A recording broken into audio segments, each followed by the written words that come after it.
Here we are today with Keith Hansen at the Wildlife Gallery and Studio. Good morning, Keith. Good morning, welcome. Glad you guys could make it.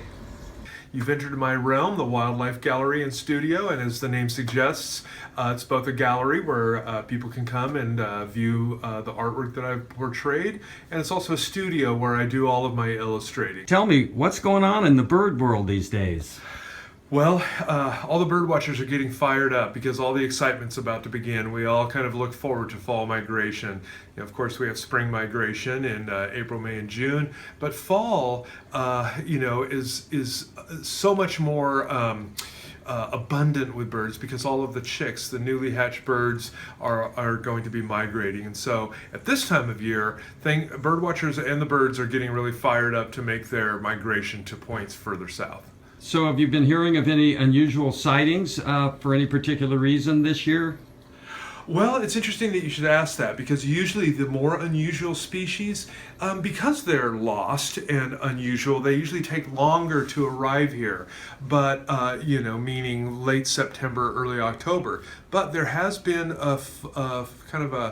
a wave of interesting species that have come through in the last couple weeks. A fellow ornithologist here in town, Peter Pyle, found an incredibly rare bird that's only been seen once ever on the Bolinas Lagoon. It's a bird called a bar-tailed godwit. It's a large shorebird about this big that breeds on the north slope of Alaska and the north slope of Russia and then migrates all the way from the north slope of Alaska all the way to New Zealand. So that bird got on the wrong side of the Pacific Ocean, and instead of being in Korea or Japan on its way south, was found on the Bolinas Lagoon. And many hundreds of people have come to look for this bird, and the lucky few have been able to see it and add it to their list. That's just one of many species that's shown up recently.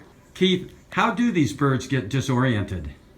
Well, if you can imagine, you're a bird coming from, say, Alaska or British Columbia. You were hatched in the north, and you have to make your way towards the cloud forests of, say, Guatemala, Central America, or even South America. So these birds are southbound, and most species migrate at night. They leave the earth at about 10 to 11 o'clock in the evening, and they get to a very high altitude, thousands of feet above the earth, and they navigate by the stars. These birds are born with an innate map of the heavens in their brain. So they follow a certain series of stars, and oftentimes that will mean that they will drift high above a complete cloud layer that so frequently carpets the earth. In Marin County during the fall, in August, September, October, November, oftentimes there'll be complete cloud cover that will carpet the earth, and the birds can't see the earth or the ocean, and they're concentrating on the stars. Well, 7 to 8 in the morning, the sun comes up, the birds drop below the clouds, and they realize, oh my gosh, I'm out over the ocean, I'm a sparrow, I need a log to sit on or a tree to go to. And so these birds will do everything they can to try and get to the nearest point of land. It might be a ship offshore, it might be the Farallon Islands, it might be the tip of Point Reyes, or it might be Bolinas or anywhere along the coast. And it's those days, it's 9, 10, 11 o'clock in the morning is when those birds make landfall, and our lives are enriched by their presence. But before we talk about the bar-tailed godwit, let me introduce to you the marbled godwit. Marbled godwits are a very common bird that you see here on the ocean, and they're identified by their very warm cinnamon rusty coloration. On the contrary, the bar-tailed godwit, this bird here it is in breeding plumage, and then here's a juvenile, like this bird that was found in Bolinas, is a very checkered. So they're very similar looking to the marbled godwit, but they've got a bold eye line, and they've got a pale rump patch. That's the key feature. Let's look at this bird's range a little bit. Here's obviously the Pacific Ocean with Australia on the left, Asia and Alaska and Russia in the north, North America and South America.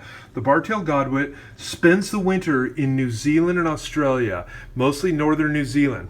When it comes time to migrate north, they fly in a northwesterly direction all the way to the Yellow Sea in China, where they regroup and feed and build up more fat reserves to finish the next leg of their trip, which takes them over Japan, over the Koreas, all the way up Kamchatka to the very northern slope of Alaska and Russia.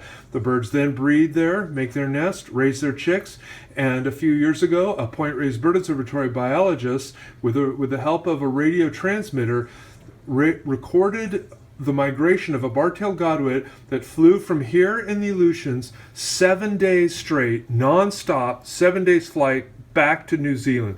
So that had never been recorded before. So as you can tell, this bird has a massive flight from the bottom of the earth to the top and back every year.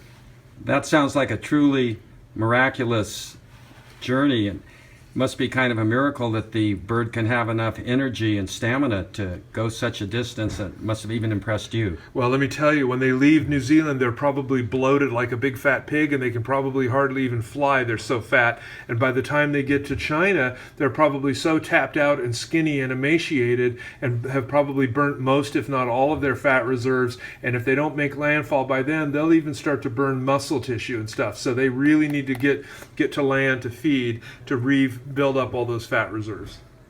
Well, Keith, thank you so much for sharing such a miracle of the bird life. Oh, you're welcome. It's been my pleasure.